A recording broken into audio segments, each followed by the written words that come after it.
Dans la discussion sur l'endroit où Jésus se trouvait pendant les 3 jours entre sa mort et sa résurrection, nous pouvons citer le passage de 1 Pierre 3, 18, 20, qui nous dit « Christ aussi a souffert une fois pour les péchés, lui, juste pour des injustes, afin de nous amener à Dieu, ayant été mis à mort quant à la chair, mais rendu vivant quant à l'esprit. » C'est dans cet esprit qu'il est allé prêcher aux esprits en prison parce qu'ils n'avaient pas obéi auparavant, lorsque la patience de Dieu se prolongeait au jour de Noé, pendant la construction de l'arche.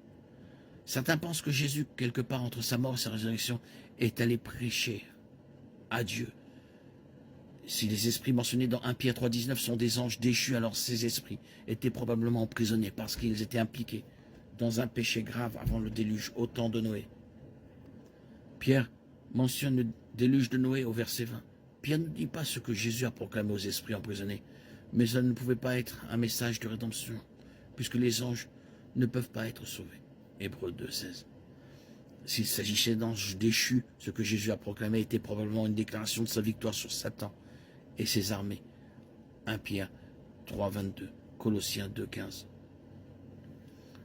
Car ce ne sont certainement pas les anges qui l'aident, mais c'est la postérité d'Abraham qui l'aide. Hébreux 2, 16.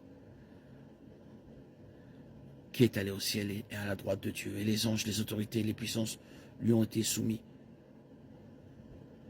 Il a dépouillé les dominations et les autorités et les a exposées à l'opprobre en triomphant d'elles par lui.